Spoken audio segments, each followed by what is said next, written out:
Alam niyo bang yumayaman ang mga nag-aalaga ng pusa? At gusto niyo bang malaman ang 8 paraan o 8 dahilan para malaman niyo kung bakit kaya yaman sa pamamagitan lamang ng pag-aalaga ng mga pusa? Umpisahan natin sa unang dahilan. Ikaw na nag-aalaga ng pusa ay maaaring makapagpasok ng positibong enerhiya sa iyong tahanan ng mga pusa na yan. Alam mo ba na ang mga pusa na yan ay tinatawag na buhay na elemento na kapag nagpaikot-ikot sa iyong tahanan ay kaya niyang tanggalin ang lahat ng negatibong enerhiya? At kapag natanggal niya ang mga negatibong enerhiya na yan, ang papasok sa iyong tahanan walang iba kundi positibo at magpapasok ng maraming blessings sa iyong tahanan at sa iyong buhay. Kaya naman napakaganda na mag-alaga ng pusa. Kaya nitong tanggalin ang mga elementong hindi mo nakikita na maaaring magdulot ng kamalasan. Kaya mainam na may buhay na elemento sa iyong tahanan. Pangalawang dahilan, bakit kaya yaman kung may alaga kang pusa? Alam mo bang ang mga pusa na yan ay malakas makapagpasok ng presensya ng kaswertihan. Ramdam nila kapag ang kanilang master ay may swerteng paparating. Hindi sila umaalis sa tabi ng kanilang mga master. Dikit ng dikit ang mga yan at gumagalaw ang kanilang mga tenga. Bakit gumagalaw? Nararamdaman nila ang papalipit na swerte lalo na sa kanilang mga master. Kaya kapag nararamdaman mo na ang pusang alaga ay dikit ng dikit sa iyo, isa lang ang ibig sabihin niyan, may swerteng darating sa iyong buhay. Pangatlong dahilan, bakit maswerte ang mga pusa na yan? Alam mo bang ang balahibo ng pusa ay may swerteng taglay? Ngunit, hindi mo kailangan na kunin ang balahibo na yan. Hayaan mo lamang na may malaglag sa sahig saka mo pulutin yan.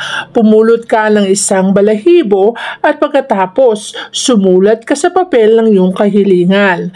At pagkatapos sa loob ng papel na yan ay ipasok mo ang balahibo ng pusang alaga. Sa pamamaraan na yan ay mas maaakit nito ang swerte papasok sa iyong tahanan at papasok sa iyong buhay.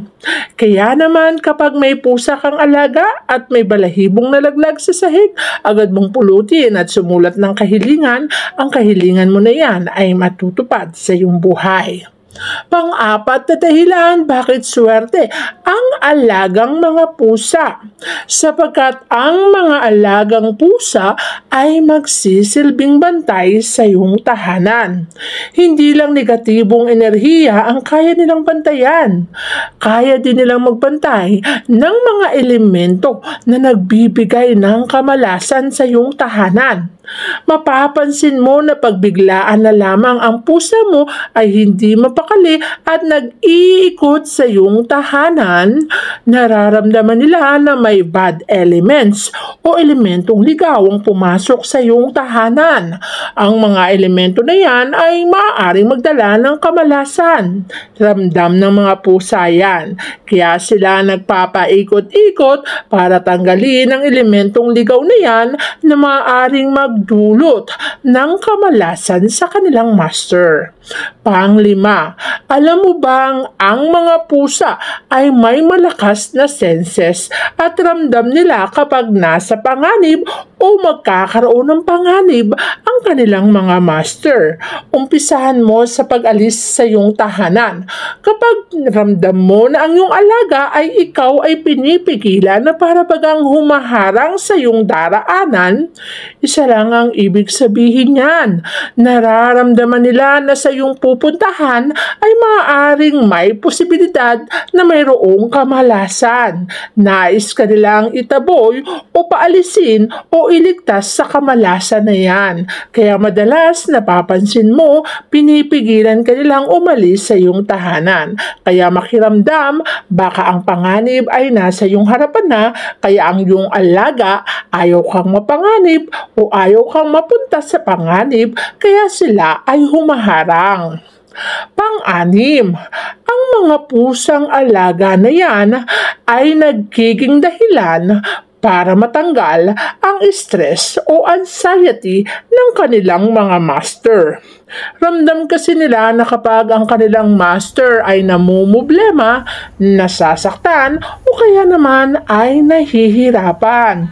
Bigla na lamang silang tatabi sa iyong higaan na parang ayaw na nilang humiwalay sapagkat binibigay nila sa kanilang master ang kalinga na dapat ibigay upang maramdaman ito ang pagmamahal at mawala sa kanyang buhay ang stress, anxiety at depression. Kaya naman sa pamamagitan ng mga pusa na yan, nagsisilbi rin silang gamot sa kalungkutan ng kanilang mga master. Kaya talagang mainam na may alagang pusa sa loob ng iyong mga tahanan. Pang-pito, alam niyo bang ang mga pusang alaga ay nagbibigay din ng signal kung anong numero ang maaaring lumabas kapag ikaw ay tataya o mahilig ka sa sugalan. Mararamdaman mo na kung anong numero ang kanilang lalapitan, abay agad mo yang tayaan. Malakas kasi ang pakiramdam ng mga pusa na yan. Alam nila kung ano ang mga lucky number na pwedeng magbigay ng swerte sa kanilang mga master. Kapag ramdam mo na binibigyan ka ng signal na yung alagang pusa, abay, tayaan mo na dahil andyan na ang swerte at baka sa susunod, ikapanalo mo na yan. Napakaswerte talaga ng mga pusang alaga na nagbibigay sa atin ng maraming kaswertihan. At syempre, pang-walo sa listahan na napakabigat na binibigay sa atin ng ating mga alagang pusa ay mahabang buhay. Alam mo bang kapag may alaga kang pusa, nawawala ang iyong mga problema, nawawala ang stress sa iyong buhay. Humahaba ang buhay ng mga taong nag-aalaga ng pusa. Lalo pa nga't minamahal nila ang mga pusa na yan.